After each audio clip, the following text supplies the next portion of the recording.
Hi there, and welcome to the latest edition of Diary of a Hypnotherapist, my way of practicing what I preach in the purpose of reflection, using looking back as a way of actually guiding the future. And that's a big difference for a lot of people who look backwards and then get stuck there. And therapeutically, we do spend a lot of time looking backwards, but as a way of informing the future. What was good? Repeat it. What didn't work? Change it. And that means that the future becomes different to the past. So I started doing these diaries a few months ago now. I've forgotten what number this is, but it doesn't matter.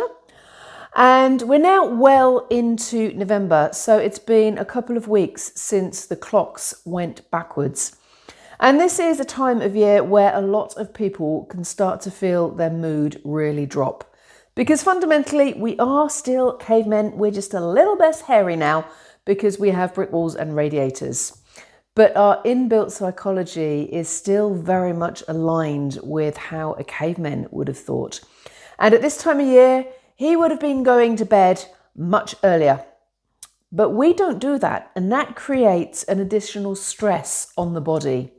And that stress then releases chemicals, which can also inhibit us sleeping, and it becomes a little bit of a downward spiral. So even though I am an anxiety specialist, I often see at this time of year more people coming to me struggling with depression. And that's precisely what has happened this week. And there were two people that have particularly stood out. Now, most people I have spoken to on the phone before they book in.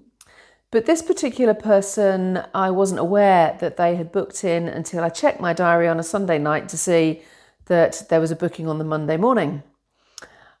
This person turned up and, long story short, said that on the Saturday they had stockpiled enough paracetamol for the intention to then end their life.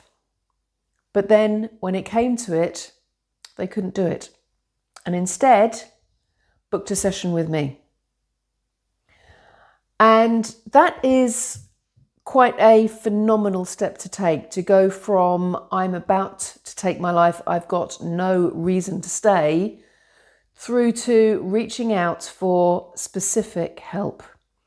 And that for me as a therapist is all I need to help someone that's in the bleakest of places, is a little spark of hope. That there is something that can be done to change those feelings for the better. And even after that first session, talking through where they were, where they wanted to be, they could see that there was a possible path. And I'm very much looking forward to the next session with them, which will be in a few days' time. The other session is one that I confess really got under my own skin. And as a therapist, it's really important that other people's issues don't then get laid at my door. And even more importantly, I don't then pick them up.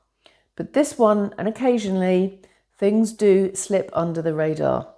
And this was a young child, someone who is not yet 12, who is also considering taking their life.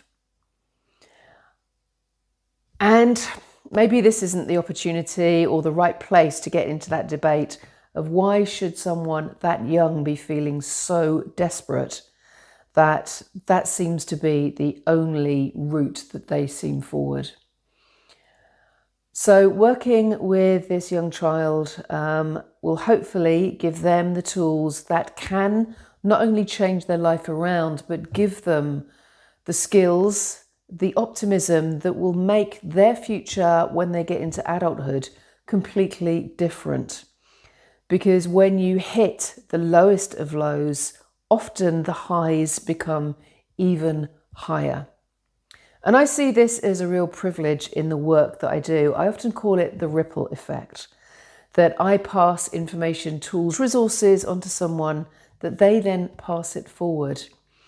And the one smile that I got from this young child was when I said to them, just imagine if you in 20 years' time could be working with someone that was like you now and you could share your experience and save them from feeling in the way that you do now.